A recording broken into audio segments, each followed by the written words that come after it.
Friedrich Nietzsche, the 19th century German philosopher, stands out as a fierce critic of traditional morals, particularly those embedded in Judeo-Christian values. His critique, expressed through works like Thus Spoke Zarathustra and Beyond Good and Evil, challenges the moral framework that has shaped Western civilization for centuries. In this video, we'll delve into Nietzsche's criticisms, exploring his views on slave morality, the denial of life affirmation, the herd mentality, suppression of natural instincts, and the impact of the death of God. Slave morality versus master morality. At the heart of Nietzsche's exploration is the dichotomy between what he termed slave morality and master morality. Nietzsche argued that traditional morals, particularly those rooted in Judeo-Christian ethics, emerged from what he called slave morality. This moral code, according to Nietzsche, was crafted by the weak and oppressed as a response to their circumstances. Concepts such as humility, meekness, and a focus on forgiveness, he contended, were tools employed by the less powerful to cope with their subjugation. In this framework, virtues were redefined to accommodate the needs of the disadvantaged, creating a moral system that placed value on traits traditionally associated with weakness.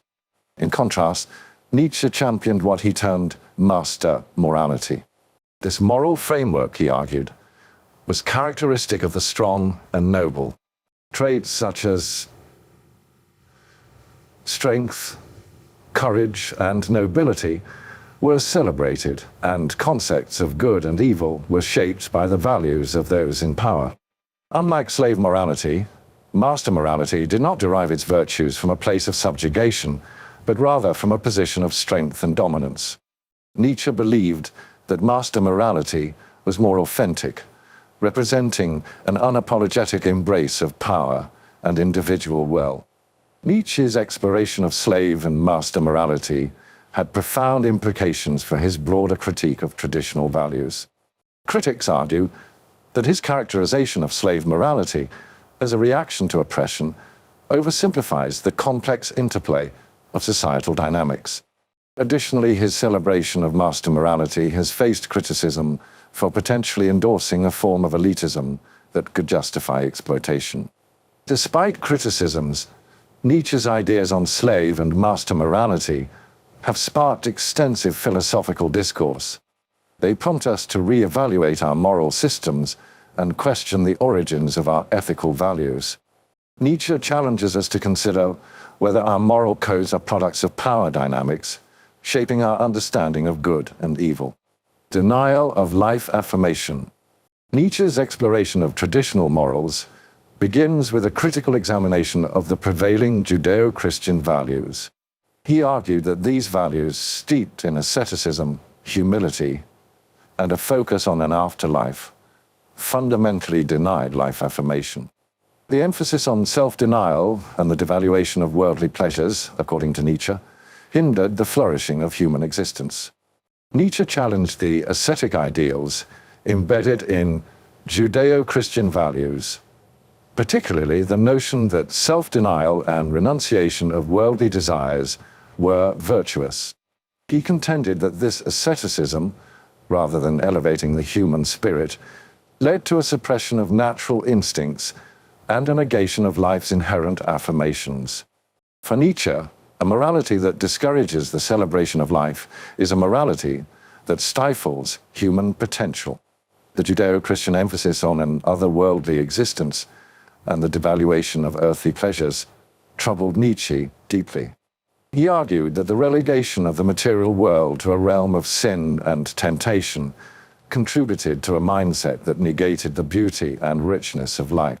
The denial of life's affirmative qualities, as propagated by traditional morals, created a tension between spiritual ideals and the flourishing of human existence in the here and now. Nietzsche's concept of the will to power became central to his alternative vision of morality. He proposed a philosophy that embraced life affirmation, a celebration of one's instincts, desires, and the pursuit of power in the sense of self-realization and creative expression. Nietzsche saw the denial of life affirmation as a hindrance to the development of the Übermensch, an individual who transcends conventional moralities and embraces life in its fullest sense. The herd mentality. Nietzsche's concept of the herd mentality stems from his observation that traditional morals, particularly those rooted in Judeo-Christian values, encourage individuals to conform unquestioningly to societal norms. He argued that this collective conformity stifled individuality, creativity, and the emergence of exceptional individuals.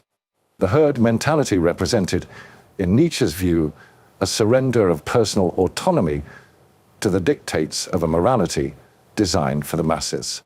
One of Nietzsche's primary concerns with the herd mentality was its propensity to suppress individuality. Traditional morals, he contended, compelled individuals to conform to a standardized set of values, stifling the unique qualities that make each person distinct. In the face of societal norms, Nietzsche saw a dilution of personal identity, leading to a homogenized, conformist culture that hindered the expression of genuine individuality. Nietzsche's critique of the herd mentality extended to its impact on creativity and the emergence of extraordinary individuals. By encouraging conformity, traditional morals, in his view, inhibited the development of exceptional talents and the pursuit of greatness. The herd favored mediocrity over excellence, impeding the flourishing of human potential and creativity that could arise from the divergence of individual paths. Nietzsche warned against the passive acceptance inherent in the herd mentality. Individuals, he argued, often accepted traditional morals without critically examining their validity or questioning their relevance. This passive acceptance, according to Nietzsche, led to a form of intellectual and spiritual stagnation, preventing the continual re-evaluation and evolution of moral values. Nietzsche's solution to the perils of the herd mentality lay in the concept of the Übermensch, or overman, a transcendent individual capable of overcoming societal norms and forging their own path. He encouraged the rejection of passive conformity in favor of active self-affirmation and the pursuit of individual values that transcended the limitations of traditional morals. Suppression of natural instincts. Nietzsche argued vehemently against what he perceived as the stifling influence of traditional morals on the natural instincts inherent in human beings. He posited that these instincts, often considered primal and untamed, were integral to individual flourishing, personal growth, and the development of a higher form of humanity, which he referred to as the Übermensch, or overman. Traditional morals, rooted in Judeo-Christian values, imposed a set of moral codes that often ran counter to these natural instincts. Concepts like asceticism, guilt, and the repression of desires, Nietzsche contended, were mechanisms employed by traditional morality to mold individuals into conforming to a prescribed moral order. In doing so, he argued, the richness of human nature was suppressed, leading to a collective denial of life's vitality. Nietzsche vehemently criticized the ascetic ideals propagated by traditional morals. The emphasis on self-denial and renunciation of desires, he believed, created a culture of guilt and shame surrounding one's natural inclination. Ascetic practices, in Nietzsche's eyes, were not noble acts of self-discipline, but rather mechanisms for suppressing and controlling the inherent instincts that define human nature. The concept of sin, deeply ingrained in Judeo-Christian values, further contributed to the suppression of natural instincts. Nietzsche saw the labeling of certain behaviors as sinful as a means of imposing moral restrictions on human actions, hindering the free expression of instinctual drives. Nietzsche envisioned a path to individual flourishing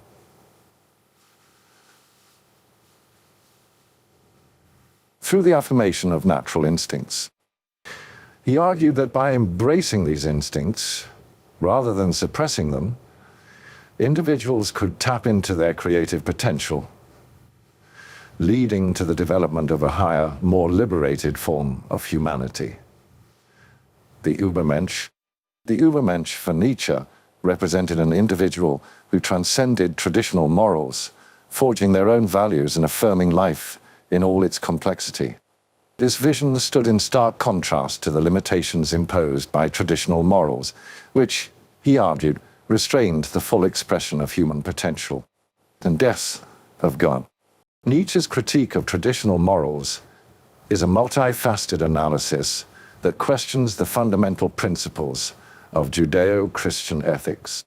He contrasts what he terms master morality with slave morality, highlighting how the values derived from the latter have shaped the moral landscape of Western societies.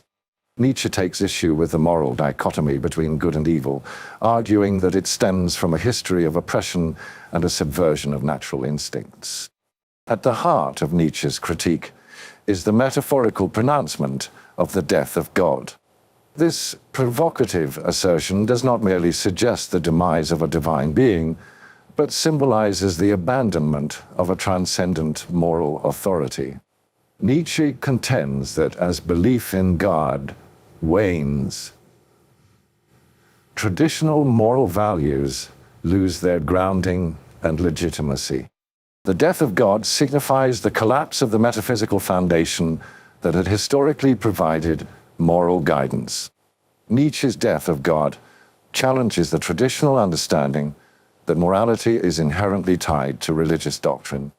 With the demise of God as a moral arbiter, Nietzsche posits a shift toward a more human-centered morality, emphasizing individual responsibility and the creation of values. This radical departure from the established order paved the way for the re-evaluation and reconstruction of moral principles based on human experience and the will to power. The death of God has profound implications for the existential landscape. Nietzsche anticipates a crisis of meaning as traditional beliefs erode. The demise of a transcendent purpose leaves individuals confronted with the challenge of creating their own meaning and values. This crisis, Nietzsche argues, necessitates the emergence of the Übermensch, the individual who transcends conventional morality and establishes their own values. The death of God has reverberated through cultural and social spheres. Nietzsche's ideas have influenced literature, art, and philosophy, contributing to the rise of existentialism and postmodern thought. The rejection of absolute truths and the deconstruction of traditional values characterize these cultural shifts. But Nietzsche's assertion that the death of God unleashes a profound transformation in the way humans perceive and construct meaning. Friedrich Nietzsche's critique of traditional morals, particularly those rooted in Judeo-Christian values, challenges us to reconsider deeply ingrained ethical frameworks. His call for a re-evaluation of values, the embrace of life affirmation, and the transcendence of the herd mentality remains relevant in contemporary discussions on ethics and morality. While Nietzsche's ideas were radical for his time, they continue to stimulate discourse and encourage individuals to question and redefine their moral convictions in the pursuit of a more authentic and life-affirming existence.